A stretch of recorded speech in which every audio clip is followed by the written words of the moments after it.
Hello. ആ അനുവേട്ട. ആ എന്തൊക്കെയാ സച്ചി അവിടെ നടക്കുന്നത്? അവളെയും കുഞ്ഞിനെയും നിങ്ങൾ എന്ത് ചെയ്യാനാ പോകുന്നത്? എന്താ അനുവേട്ട? അർച്ചനയ്ക്ക് ഇവിടെ കുഴപ്പമൊന്നുമില്ലല്ലോ. എന്നിട്ടാണോ നാളെ ജ്യോത്സ്യം വരാൻ പോകുന്നത്? ജ്യോത്സ്യം വന്നു കഴിഞ്ഞാൽ ഈ പ്രശ്നങ്ങൾക്കെല്ലാം പരിഹാരമാവുമോ? ഒരു കാര്യം ഞാൻ പറയാം, അവളെയും കുഞ്ഞിനെയും കൊണ്ട് അവിടെ ആർക്കെങ്കിലും എന്തെങ്കിലും ബുദ്ധിമുട്ടുണ്ടെങ്കിൽ ഞാൻ അവളെ ഇങ്ങോട്ട് കൂട്ടിക്കൊണ്ട് വന്നോളാം. ഞങ്ങൾക്ക് അവളൊരു അധികപ്പറ്റല്ല.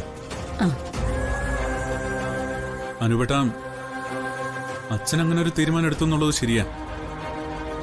ഇവിടെയും വൃന്ദാവനത്തിൽ സംഭവിച്ചതെല്ലാം കുഞ്ഞിന്റെ ദോഷമാണെങ്കിൽ അതിന് പരിഹാരം ചെയ്യണമെന്നാ എല്ലാരും കൂടി പറയുന്നേ. എന്താ സച്ചി അതിന് കൂട്ടി നിൽക്കുകയാണോ? സംഭവിച്ചതെല്ലാം അതുകൊണ്ടാണെന്ന് നിനക്കും തോന്നുന്നുണ്ടോ? ഒരിക്കലുമില്ല അനുവേട്ട. ഗർഭിണിയായ ഒരു പെണ്ണിന്റെ മാനസികാവസ്ഥ കൂടി സച്ചി മനസ്സിലാക്കണം. അവൾ നിന്റെ ഭാര്യയാണ്, ഒരു കുഞ്ഞിന്റെ അമ്മയാവാൻ പോകുന്നോളാ. ഇതുപോലെ ഏതെങ്കിലും ഒരു മന്ത്രവാദിയുടെ മുമ്പിൽ കൊണ്ടിരുത്തിയ അവളുടെ അവസ്ഥ എന്തായി തീരും?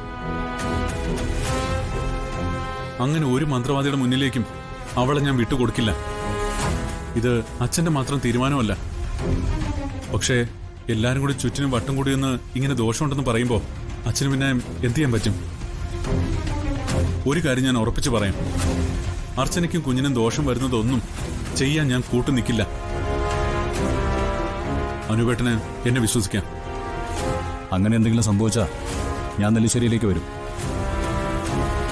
അവളെ നിനക്ക് കല്യാണം കഴിച്ചു തന്നുള്ളത് ശരിയാ, പക്ഷേ എന്നേക്കുമായി ഈ വീട്ടിൽ നിന്ന് അവളെ നടതള്ളിയതല്ല.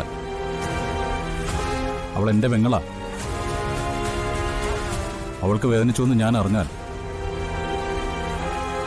അവളെയും കുഞ്ഞിനെയും ഞാൻ അവിടെ നിന്നും ഇങ്ങോട്ട് കൂട്ടിക്കൊണ്ടുവരും. ഈ വീട് അവൾക്കും കൂടി ഉള്ളതാ. അനുവേട്ട, അല്ലാതെ അവൾ അനാഥയൊന്നുമല്ല. അനുവേട്ട.